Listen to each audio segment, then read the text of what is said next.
من برای حسین نامه نوشتم. از کوفیانی بودم که برای حسین ابن علی نامه نوشتم. من با مسلم بیعت کردم آن زمان که به کوفه آمد. من حتی آن زمان که ابن زیاد هانی را دستگیر کرد با قبیله ام به کمک او شتافتم، اما فریب خوردم. فریب بازی ابن زیاد را خوردم.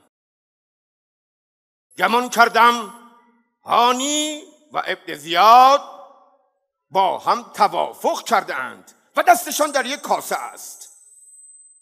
گفتم عمر، از فتنه کوفه دست تو فقط خالی مانده است. این شد که هانی را رها کردم و مسلم را تنها گذاشتم.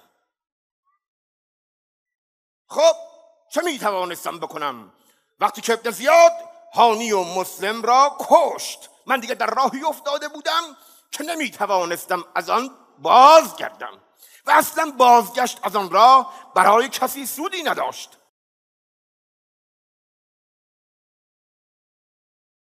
مسلم به شهادت رسیده بود و کوفه به دست امویان افتاده بود. راهی برایم نمانده بود جز این که با حسین ابن علی بجنگم. تصمیمی بود که گرفته بودم، نمی توانستم از این تصمیم برگردم. من به دنبال پیروزی بودم، میخواستم پیروز میادین باشم، هم خودم هم قبیله‌ام پیروز باشد.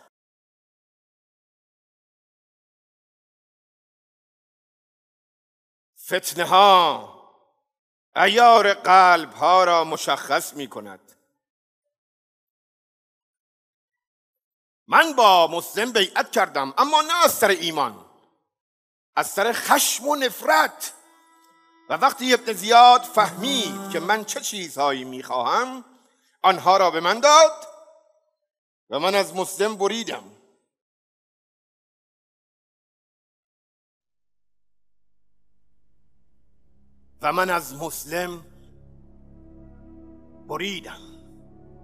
ابن زیاد جای درست را به من و قبیله‌ام داد و من هم بیعت را شکستم. من عمرو بن حجاج فرمانده جناح راست ابن سعد هستم،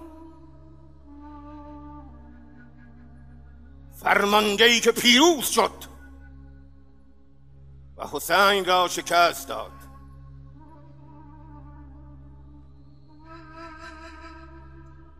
من برای حسین نامه نوشته بودم. بسم الله الرحمن الرحیم، از طرف یکی از مؤمنین و مسلمین کوفه به حسین ابن علی. و اما بعد، یا ابن فاطمه، اینجا همه منتظر تو هستیم. پسر علی ابن ابی طالب، ما را یاری کن. یا ابن رسول الله، ما به کسی غیر از تو توجهی نداریم. عجله کن، عجله کن، عجله کن و باز هم عجله کن. و السلام علیکم و رحمت الله و برکاته. ما کوفیان برایش نوشته بودیم دشت ها سبز شده است و نهرها پر آب گشته. ای حسین، به لشکر ما بپیوند.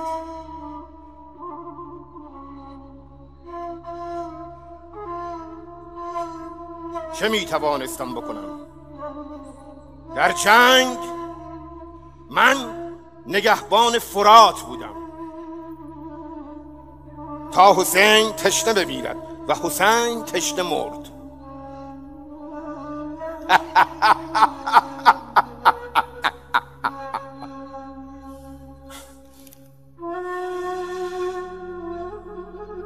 عباس با مشک‌ها می آمد.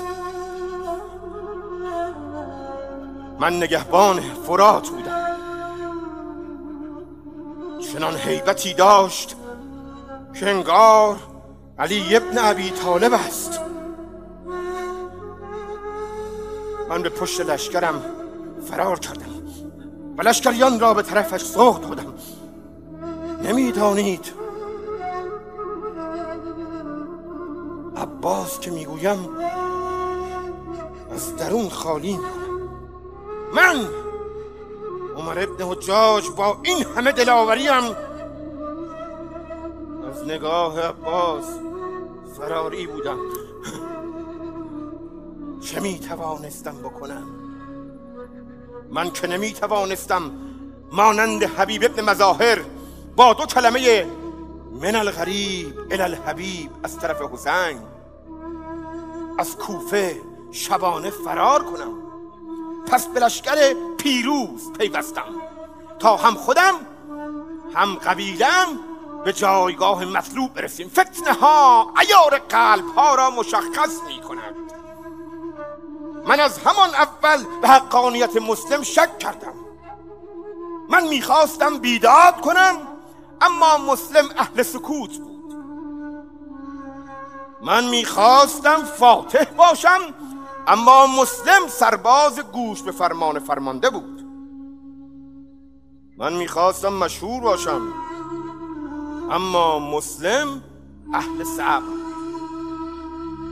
من جنگ او صبر، من داد و بیداد او سکوت.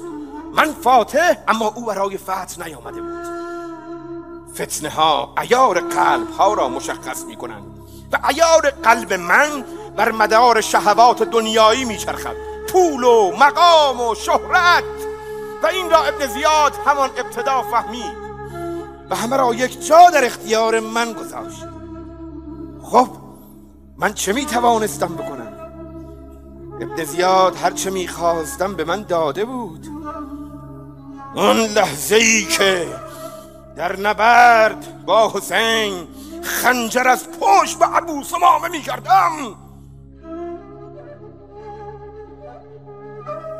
یاد نصیحت او به خودم در کوفه افتادم.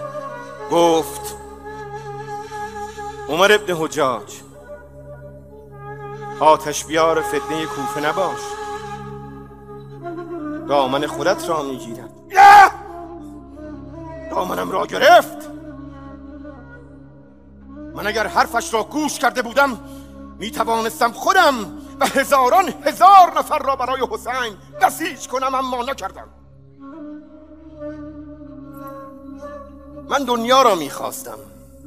راستش را بخواهید بعدن که خوب فکر کردم فهمیدم اگر حسین به خواستگاهش میرسید و حتی ابن زیاد را شکست میداد، من با آنچه میخواستم نمیرسیدم.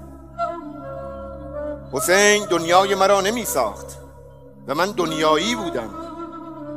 خب قصه ما به سر رسیده است و اما حکایت امروز شما. اگر در فتنه ها عقلتان زایل شد به قلبتان رجوع کنید و آن را از دنیا پاک کنید و خواهش های او را به دور اندازید و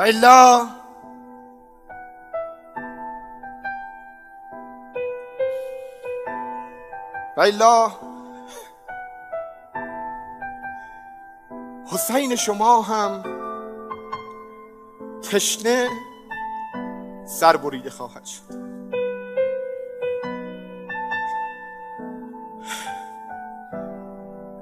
حسینتان تشنه سر بریده خواهد شد.